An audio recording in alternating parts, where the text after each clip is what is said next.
You can tell that Jamie and I get along really well. Hello, everybody. Jeff, am I doing okay? Oh my God, I'm surrounded by this path.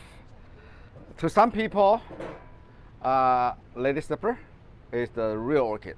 Anyway, my name is Norman Fang, and if you are new with us, I started the company in 1986 when Jamie still in high school.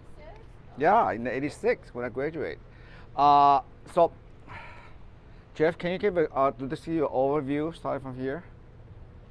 This fabulous. This the reason I decided to do this week because the timing is right. Very rare you have this many multi-floral in same week. Okay, so this is what we talked before. I got a really nice response. About maybe 3 weeks ago, I did a segment on Rothschild Darianum, which is this one here. And so Ralph is the type of species that you never buy then small. And I sort of got into trouble the other day when somebody private messaged me that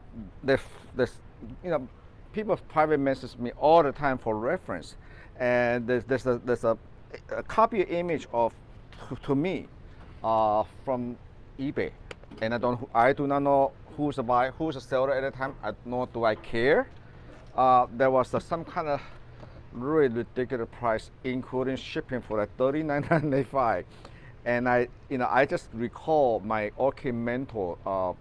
If you remember Stuart Orchid in San Gabriel, California, Ernest Huntington had made so many. It's a like American orchid nurseryman, and my mentor since I know him since I was 17 and a half. So I go to their nursery every week when I was in high school. And when I first started in business, graduated from college in 1986 and started Norman's Orchid, he is the field orchid nurseryman, really supported me and congratulated me. And he gave me a one of the good advice that I never forget, and I take it to heart every single day. He said, Norman, in our business, orchid business, and at that time he was referring to as the Cattleya, and orchid in general are slow grower. Okay, if somebody going to offer you really cheap prices or below the wholesale value whatsoever, the first question, Norman, you should ask is what's wrong. Okay, and this is true. In our business, there are some I really despise, and I do not. This is why I do this podcast, is to educate and to share some of the behind the scenes and some of the things we do as a commercial grower, because I want you to succeed in growing orchid. If you succeed, I don't care whether you buy from me or not, but this is a good hobby. I started this podcast last year during the pandemic, when everything was locked down. Yes, my nursery was locked down for almost 3 months. We cannot let anybody come in. So that's what this whole podcast is started. And of course now people copy us and try to duplicate what we have. But this is a real community. We have now 3,000 people strong. My interest is to protect your interest. So when that messenger sent to me is a Rothschild Darianum, and I think we have one of the member is Lynn. Lynn is one of the very famous, is my idol too, Paphiopedilum grower, hybridizer at East Coast, New York. Lynn, if you are there, you can tell me and back me up. A Rothschild Darianum take about minimum 7 to 10 years before they reach flower on the old days. But now the newer generation is faster, but they still, from out of flask, for Rothschild Darianum, it's going to take you minimum 7 years to reach maturity. It's just a human like us. We don't reach maturity until we like sexually ready, about what, 16 years old, but it might be earlier now. But anyway, but be careful. I want to educate, but I do get into trouble because somebody say, "Oh, Norman, how can you do this?" Blah blah blah. You know what? I don't care. Okay, It's legitimate question. Somebody private messages me. I do not know who that person is. I do not care that person is. But when there's something that's so cheap, so inexpensive, I want to give you the same advice Ernest Huntington gave me. Okay, and maybe this is why I'm still in business, is what's wrong. Because sometimes there are some Catalea, Merichrome, might be something wrong with it. In tissue culture, that mutation, somebody, a good orchid nurseryman should dump it, aka trash can. It could be some bad Cymbidium hybrid that create a lot of polaric or just mutated. Or sometimes I have seen, in my own case, I have seen some polypody happen in breeding, and the plant that just stunk. When I say polypody, it could be tetraploid, it could be six set of chromosomes, or it could be 8. I call it, so it just happened that way. It does not take, if I sell it to you, it will never flower. It's almost like the plant looks like orchid on steroid. Okay, it's never gonna flower. A good legitimate nurseryman like myself, we just simply trust the plant. We do not pass on to other people. So this is why I have a nice chat with a couple of my mentor, Narita Hasegawa, Harold Cooper included. Yes, you don't see a lot of the Rochester multi-floral. One of the reasons, and also because they're so slow grower, and that also give room for a lot of people, unethical person, I'm not saying anybody, to pass on. Because I have one customer, Curtis. Curtis is one of my customers, and then we have Brandon got in. Hey, Brandon, can you tell before the flower if the plant is a Rochester or not, or hybrid? Just based on the leaf. Brandon, I'm gonna cut. Anyway, but the multi-floral, look at the leaf. They all look the same. Can you tell, without knowing the label, can you tell which one is Rochester? I can tell, yeah. What about hybrid? Hybrid? Well, the dorsal, the striping of the dorsal. No. Without leaf. Without the flower. It's just the leaf. Just the flower, just the leaf. Can you tell? It's a little more challenging, but you can try. You can try. Yeah, but not everybody is like Brandon. Okay, he grew up with Ralph. But this is why a lot of people got into getting a lot of mixed label plant. Yeah. There's a lot of things going on eBay. That's why people sending me stuff. Hey, one time that 10 years ago, this is true. Somebody sent me a picture. Hey Norman, this is a good deal. Somebody is offering Paphiopedilum, Sanderiana, for $75. And I said, that's great price. But show me the picture. The picture was a Sanstritan. Really? The person don't even know what they're talking about, but the Sanstritan is a Sanderiana by Philippiensis. They even use a round photograph. Yeah. So this is why my session on Rochester last time, when you want to spend $100 with Rochester, buy from people who have address, have a phone number, a good source, a good source. They have a good track, because it's all about breeding. Because Rothschild as a species is probably the most line-bred slipper orchid in the orchid world. People are going for bigger, fatter, but it's really hard to tell by the leaves sometimes. You can just look at the leaves, but it's really hard to. That's almost looks like one of your FCC. Yeah, that's gorgeous. This is Joanna Burkhardt? No, remake. This is actually Worcester's Blackwing. Oh yeah, Wander, yeah. Exactly. But they remember they keep changing anytime. That's right.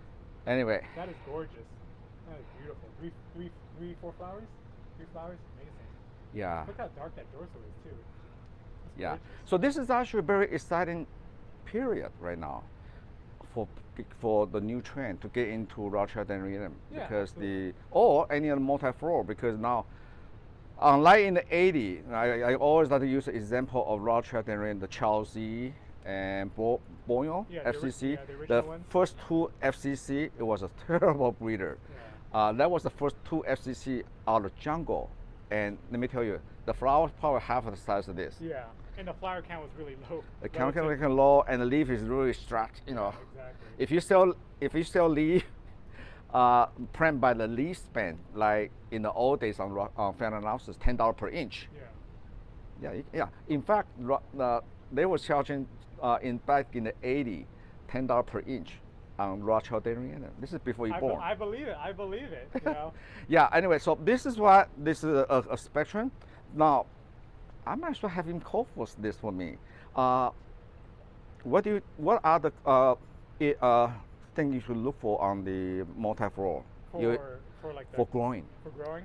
Yeah, absolutely. So you can use any of these kinds. The Rothschildianum usually, I like to use like a more of a medium-sized bark because the roots are actually quite big. Oh, let me introduce you for those who don't know him. This kid is good. He's one of the youngest American Orchid Society trustee. Well, you were what, 25? Something like that. This was around 25, I think. It's actually good. I used to be the second youngest, but he's outcast me. Okay, but he's also the curator and grower. He's in charge of the orchid collection at the Huntington Botanical Gardens. That's a big achievement. Okay. Thank you. Yeah, so the Rothschildianum, at least the hybrids and the species itself, these are just gorgeous and fantastic. What you're typically looking for when you're growing these, culturally speaking, is you want to choose perlite. Well, at the Huntington, we use perlite. We use about 15% perlite and an 85% bark.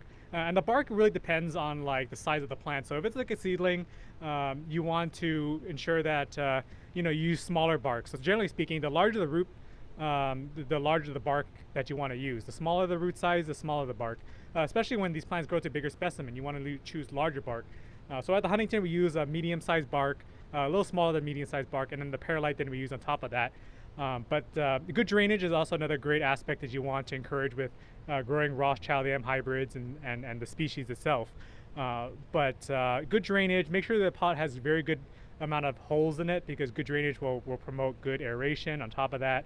And generally speaking, you want to allocate a good amount of space for these species or hybrids of Rothschildianum. They grow, the leaf span can be quite large. On top of that, the plant itself, the specimen can grow larger over time. So you definitely want to allocate a good amount of space for these guys. But the ones that Norman has in front of us, they're actually a lot more compact. The leaves actually are more upright than wide. So definitely you're going to save a lot of space with the ones, at least the ones in front of me. There's lots of this, the new difference on Anita. Yes. Why some Anita so interesting, right? Yeah, so Anitum is Anitum could be a faster grower. So Anitum is used in a lot of hybrids with Rothschildianum. So there's Paphiopedilum adductum variety Anitum, and then there's Paphiopedilum adductum, which is the difference between the two is Anitum is a darker variety of adductum. So if we look at the hybrids on the right here, is Rothschildianum by Anitum, and this hybrid has the darker species of the two. Now, yeah, look at that. That's humongous. So if you know hybrids are usually a combination of plants that you want to promote something that improves something from the species. So if you look at Rothschildianum, you can see there's an improvement here in which the flowers are bigger, the flowers are darker, the striping on the petals and the sepals and the overall flower is darker and more emphasized. So in my opinion, this is an improvement from the Rothschildianum by Anitum hybrid. So Anitum usually is a lower flower count. Rothschildianum has a higher flower count. So when you mix the two, you're hoping to get a offspring that has an increase of flower count, in which it did. So from this, you can see they got the flower count from Rothschildianum. So you can have 3, 4, 5, 6 flowers. And if you combine it with Anitum, which only typically has 2 to 3 flowers, you have an improvement from that. Anitum, the flower itself is usually smaller, but what you want from Anitum is the color. So from this hybrid, you're getting the best of both worlds. You're getting the dark color from Anitum, which you're getting on the dorsals, the lip, and then the petals. And then from the Rothschildianum side, you're getting this really good form. You're getting the fantastic striping with that. And on top of that, you're getting an increase of flower count. And on top of that, you're getting the faster growth habit from Anitum. So you're getting really the best of both worlds. The FCC one you got, yeah. How many flowers do you have? The one that the Huntington got with FCC was had 3 flowers on it. 3 flowers. But that's a problem with crossing it with like Anitum or adductum, it's usually a lower flower count relative to more of the multiflorals out there. So Rothschildianum, it can get 3, 4, 5, 6 flowers on it. And you can see in front of us we have 4 flowers on one, 3 flowers on one. This was his first bloom. This is still young. Yeah, exactly. So this is the first bloomer. You can see there's no other inflorescence on this. So as it gets older, the flower count can be increased with that. So yeah, this This is yeah, this Astonia. This is Lady Rothschild. It's a cross between Stonii and Rothschildianum, but amazing. And this is the characteristic for the Stonii. Look at the dorsal. Yeah, look at the dorsal. The characteristic of Stonii, it's almost like, I almost compare it to like a seashell a pattern. This has striping to it. It's usually white. It's white and black with a little bit of a maroon in it, but very, very beautiful. Yeah, very beautiful selection. But okay, I'm gonna show you. You want to stay here? I'll be around. Okay, good. Many of you will say, what about the light? What do you do with the light? Yeah, the light. Yeah, generally speaking, if you're having troubles as a general principle, if you have problems blooming your orchid, it's generally speaking, it's a light issue. So with us at the Huntington, we grow our orchids. Generally speaking, as an umbrella statement, it ranges from 1,500 to 2,000 foot candles for slipper orchids.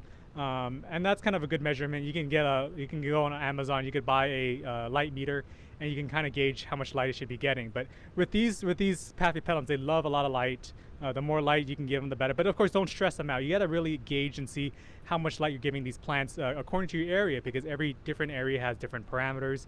But absolutely, it's if you're having problems blooming your orchids, it's typically due to light. And if your plants are happy and doing well, then it's a light issue.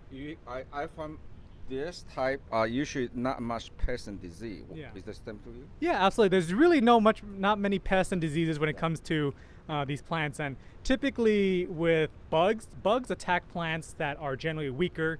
The plants are sending out these signals out to bugs and insects saying, hey, I'm weak, I'm vulnerable. And that's why the bugs typically attack the weakest plant in your collection, and that's generally true. So if your plant is like dying, if it's having weakness to it, bugs will generally attack that. But because Rothschildianum and its hybrids are so resilient, typically you're not going to find much pests on these guys because they're so resilient and strong.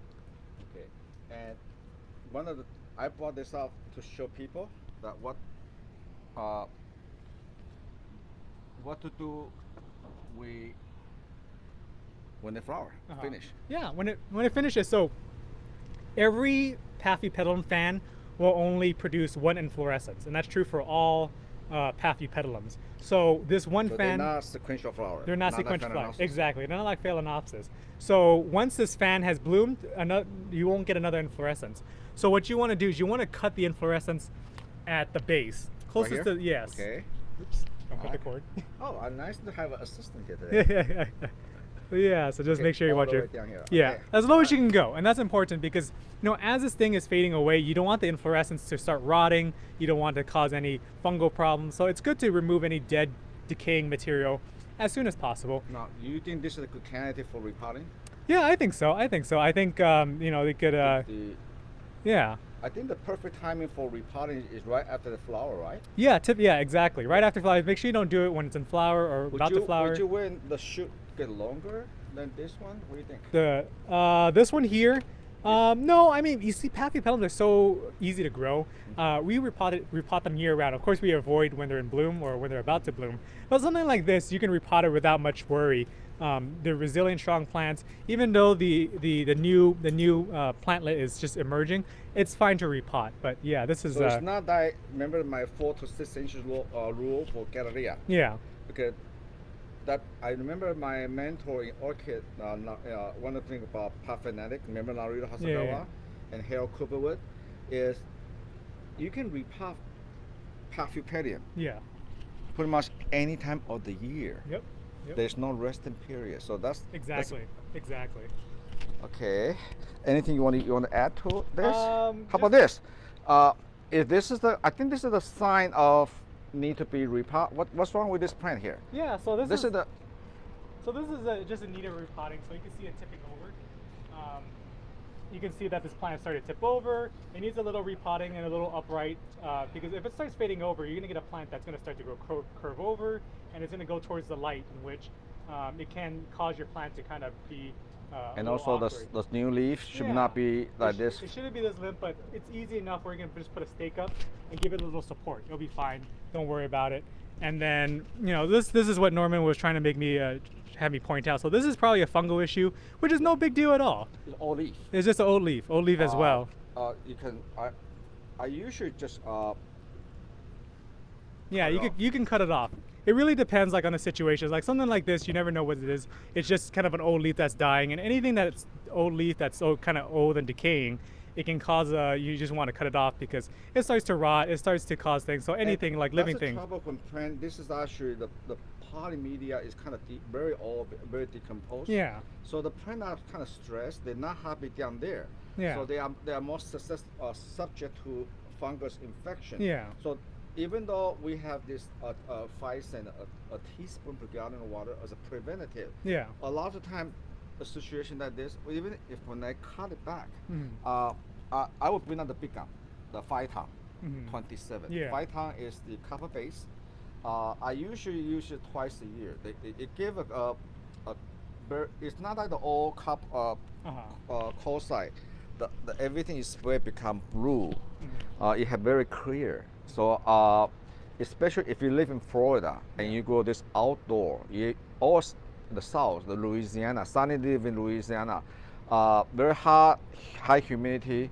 It's actually a good practice to spray this every 6 months on all your orchids. Exactly. We set some dendrobium. But actually, I've been doing some trial on this one here. The formulation on this called 5 ton 27, it had base with copper in there, but it actually did not have that kind of phytotoxicity of copper to some of the dendrobium. So this is actually, I've been trying out on some of the Australian dendrobium. They can take it. So, but always try this on the dendrobium or any other orchid you never tried before. Just try a couple of plants. As long as we have both of you guys and I can ask questions. Sure. Let me ask, what are both of you guys using for water, and what do you use for fertilizer? What kind of water we use? What? Tap water. For Rothschild, for Paphiopedilums at the Huntington, we only use the tap water that comes out of the faucet. Yeah. The Paphs, they're very, very tolerant. They're very easy to grow, and they don't really mind water. You know, California, Southern California, we don't have the best water. Right. That's okay. And everything here, I do not use reverse osmosis water here because I have 20 greenhouses there, and water conservation is a big issue here because to make 1 gallon of reverse osmosis water, you need 7 gallons, and with the water going to be so expensive because we have water crisis here, and this year was extremely dry for Southern California. We're going to be facing another fallout from our drought, but you know it's good to be efficient. It's good to be water wise, and Norman and I recognize there's certain plants that don't need RO, and specifically with his Paphs and his fails, and his cats and all of his greenhouses, he's able to use it with the water that is on the property. What I want to share with you is, our summertime, the salt is really high because by the time the water is imported from Colorado River, go through the 4-5 state, by the time get here, the salt is, the EC, the salt content is almost 0.8. So there's not much room for fertilizer. That's what that's why the Norman Orchid is so refined, because you can actually use it as a foliar spray. And I also recommend, if your water quality is not good, or if you use a well water. If you are using well water, make sure you get a well water report, but make sure that the salt contact. You guys like bark over moss? For Paphs specifically, Yes. I prefer bark. Yeah, Exactly. especially when they get to adult size. But there's a new trend now that I will show later. Out of flask, the Paph baby plant respond to moss. The first 6 months. Because the moss have very low pH, and the low pH has the value of natural habit. It prohibits some of the pythian and phytophthora. That's the trouble with the bark is, depending on where you get the bark from. That's why we make our own mix. Our bark only get it from a mill that we contract in Portland or Oregon area, and they only harvest. I only want to get the bark when they harvest in the summertime. Okay, not the one that everybody's buying in the springtime, because what you buy at the garden center in the springtime, those are the bark has been sit on a pile of bark mountain at Pacific Northwest over the winter, wet. So anyway, so if you are not sure about your bark source, make sure you water them, soak them overnight at a diluted Physan solution, that a tablespoon per gallon of water, to disinfect the bark, because bark naturally have a lot of PTN and phytophthora, and that will cause a root rot. Okay. And any question before we end the tent? So this is what I usually would do is I would take this out, bare root them. I will have a solution of Physan, kind of disinfects. It will disinfect. You don't want to have the plant that have all the pathogen, the fungi in an old root into your new potting media. Exactly. Okay, so now with the Mega Dry, so I have another second Mega Dry bath. So Physan solution, rinse it, and then before I go to the bark, now I go another rinse. We dilute the Mega Dry solution. Okay, and after that, I usually put it. Do you put it in the lower light area? Yeah, Yeah. from the lower light area, let it recover a little bit, Mhm. and then you can kind of gradually give it more light over time. And I just want to emphasize, you know, when dealing with plants, tropical plants, any plants in general that require a lot of humidity, you're naturally going to deal with fungi. You're going to deal with things like that. So it's good to, you know, like Norman mentioned, the Physan goes a very long way as a preventative, because it does happen when you're dealing with high humidity environments. You're naturally going to bump into fungi. And there's another. Some of you have asked me before, hey Norman, but there's the Physan, they have to get it from California, which is registered in California, and California registration is higher standard than the federal, and there are some copycat, okay, that you can find different area, but read the label. I don't know for sure. So a lot of this copycat did not spend the time and the money to test the orchid, because the label law in California, if you say you go this material can be be working on orchid, they had to test it. And Physan at Santa Ana 20 years ago, yeah, I helped them to test on orchid. This is what I stand behind. I always use Physan because I know what's going on, because I help to get them have label. But if you see some of the copycat, they say, oh yeah, we can do the same thing that Physan do. Read the label. If they did not say on orchid, I will really reserve, because your orchid doesn't pay to save that $10, and then to lose a nice, valuable plant, that orchid. All right. Any question?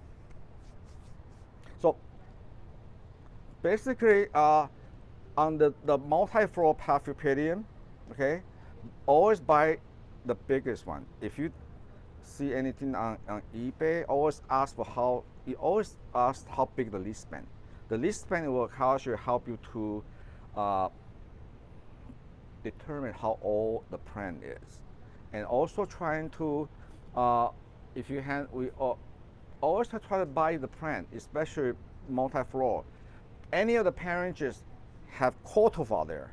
Obviously, if the breeders feel so strong about this particular plant they're using, they will put maybe like this one here is called chocolate. Okay, Wen Bu variety chocolate to identify the color. And this is by crossing with Anitum, Midnight Magic. Okay, a credible breeder will put a cultivar on there to identify. I'm not just, otherwise it will be just the puppy milk. You don't know what the parent is. And better yet, a lot of time, Jeff, can you see this? The Lady Roth, this is a very good cross. This is actually using, if you see AMAOS and HEC, AM means awarded merit. AOS means American Orchid Society. So this is a quality assurance. And so AM is almost like silver medal. And HEC is highly committed certificate, so it's like bronze. So any of the parentage, this is why we read the label. You read the label. And Ernest Huntington, when we in judging, it's actually American Orchid Society judging handbook was written, the first one. It's actually written from West Coast. It's always a bit, we judge type and breeding because every single plant or species, different varietal name will behave or breed differently. And later on, I'm going to show you two hybrids of Hilo Black Princess, and I will show you the difference when they actually using different parent. The name might be still say Hilo Princess, but the maybe using different Rothschild Arianum, for example. And so I think I also want to give credit to my cousin, James Fang at Hilo Orchid Farm.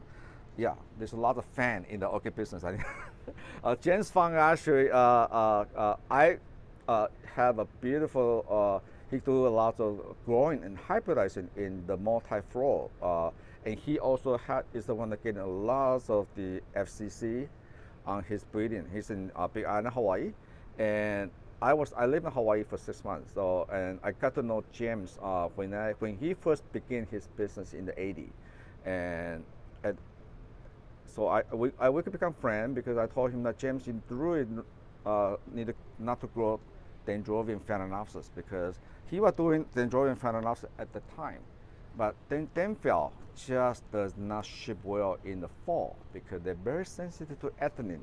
So I thought you should get into unsaving alliances because where he located is on the way to Bob Volcano is perfect, and Big Island, Hawaii, all they use is rainwater.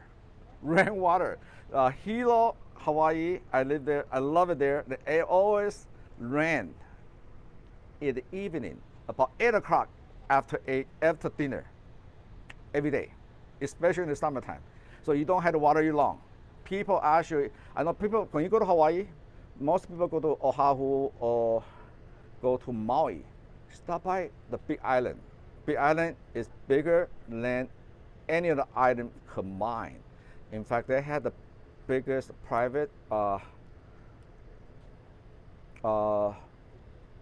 farm that produce a lot of the great steak. I don't know what name is that, but they have the island itself is self-sustained. They can produce enough of their own meat, poultry, and fruit.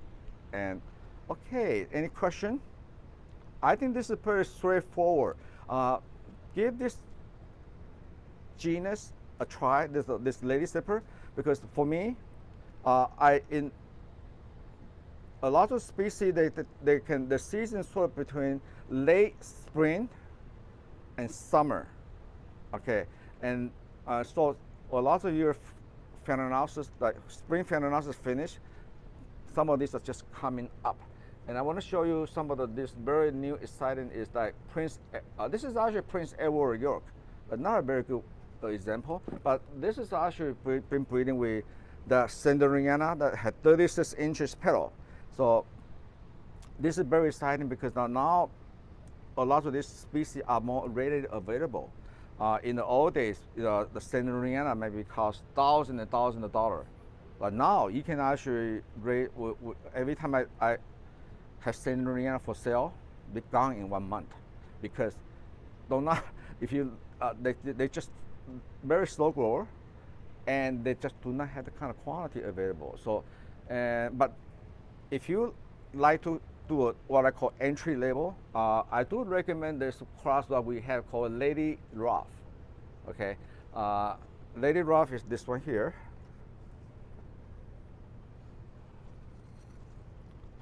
All right, Lady Rough is actually Rothschild Arianum by Lady Isabel. So Lady Isabel has the stony eye in the background. So this has the stony eye. This is the classical stony eye dorsal. Okay, see this dorsal here? Okay, so this is pretty much three species. You had two species, one shadow stony eye, and two shadow Rothschild dendroianum. Okay, and for me, and this cross that I actually personally involved with, yeah, flying eagle, yeah. This was actually was a California made hybrid, and very, for me, it's probably the best, easiest to grow. Even though they have two shadow Rothschild dendroianum, but hey, if they can survive the bad water I have here for Rothschild dendroianum, it'll be easy for anybody. And if you are so lucky to live in Michigan or New York Hudson River have wonderful water quality. Bless your heart, the Paphs, the multi-floral for you in area that have good water quality will be grown twice as good and will be versus California. All right. And here's another example of a lot of what we like to see. I don't breed in a lot of the multi-floral, but let some of the experts to do it. But this is what I like to do to see. This is actually done by James Fang. He registered this cross called Hilo Black Eagle. Okay, and this is actually have a Nitum in the background. So and Rothschild dendroianum, and back cross to Rothschild again. But this cross is NF 2652, Hilo Black Princess. I think Sunny has one. We had it available on the boom side. This is what I like to see in the future for the multi-floral. Okay, I like this, what I call sleeveable. You can easily put it in the sleeve. Okay, for shipping, and not like this. Leaf does not go this way. It's actually very 45-degree angle, and also give a lot of they give a lot of airspace around it. This one actually has down the flower, so this is another one. It's actually ready to go into a 5-inch or 6-inch pot. Alrighty, so, and here's another new trend coming up. There's another species that we don't see quite often because it's crossed with Paphiopedilum Gigantium. And this is the one I think I showed a picture before. This Gigantium gave a lot of waxy substance and the color to the hybrid. And Gigantium, like the name say, is giant. But now a lot of breeding been done, cross with a Nitum, cut it down slower. But Gigantium is one species that is not a shy bloomer. I have seen a Gigantium, and this is true, I think it was in Thailand, Taiwan, and with 17 flowers. The plant was huge. And the guy who I visited happened to be a Phalaenopsis grower, and he just put it on the floor of his entry to his greenhouse. And he said, "What are you doing? This is a beautiful Gigantium with 17 flowers." It's not a Phalaenopsis. Anyway, but the new trend is Gigantium gave you a new dimension in color. Okay, and so it's very exciting. I think what's happening with the Paphiopedilum, especially the multi-floral, they are getting more affordable, and versus some of the years ago when we used to, in the 80s, we used to charge, they used to pay $10 per inch, and good things are worth waiting. Once you have a mature size and blooming size, it's gonna flower every year, and they get better with age. They can give multiple spike and a nice specimen. Oh, can we take a look here? Here's the first bloom, Hongshan Eagle. This is the Gigantium hybrid with Sanderiana, and so every time I have a Sanderiana hybrid in flower, I always put in high because the Sanderiana, the growing tip is down here. So they do not want to be touched on anything on the floor, for example. The minute they touch, they will stop growing. So you want to put in the hanging basket, and just watch them grow. This, I think for another month, this might go all the way down to here. Okay, so Sanderiana is another subject. I think when we have a time, or when we have a chance, I think maybe next spring, I will have a lot of blooming size micro Cooperwood, which is Sanderiana by Philippinensis, and that is probably the best, easy to grow of Sanderiana hybrid. All right, thank you, and I was